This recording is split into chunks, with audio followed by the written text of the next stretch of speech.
Annabella అనే బొమ్మ గురించి మీలో చాలా మందికి తెలుసు, కానీ దీని వెనుకున్న ఒక దెయ్యం కథ మీకు తెలుసా? అమెరికాలో ఒక నర్స్ కి ఈ బొమ్మ గిఫ్ట్ గా అయితే వచ్చింది. అది 1970లో మొదటైతే మామూలుగానే ఉండేది, కానీ కొద్ది రోజుల తర్వాత ఆ నర్స్ ఇంట్లో వింత వింత అయితే కనిపించడం జరుగుతుంది. చీకట్లో ఏవేవో రాతలు, ఆ బొమ్మని ఒక ప్లేస్ లో పెడితే అది మళ్ళీ వేరొక ప్లేస్ కు మారడం, ఇవన్నీ కూడా ఆ ఇంట్లో చాలా భయంకరంగా మొదలయ్యాయి. ఇక చేసేదేం లేక వాళ్ళు సైకిక్ మీడియంని పిలిచారు. వాళ్ళు చెప్పారు ఆ బొమ్మలో ఒక చిన్నారి ఆత్మ ఉంది అని. కానీ అసలు నిజం చాలా డేంజరస్ గా ఉంటుంది.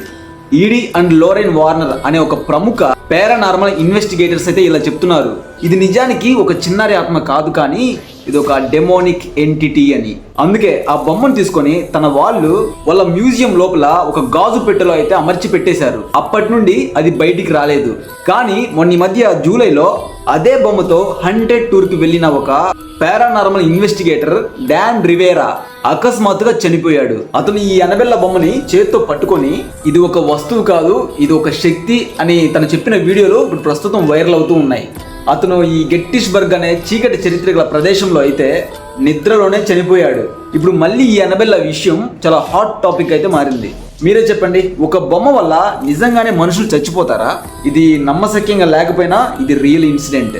ఒక బొమ్మకి నిజంగా ఇంత శక్తి ఉండొచ్చా, లేకపోతే ఇదంతా కేవలం మన భ్రమేనా అనే దాని గురించి మీరేమనుకుంటారో కింద కామెంట్ బాక్స్లో మీ అభిప్రాయాన్ని కామెంట్ చేయండి.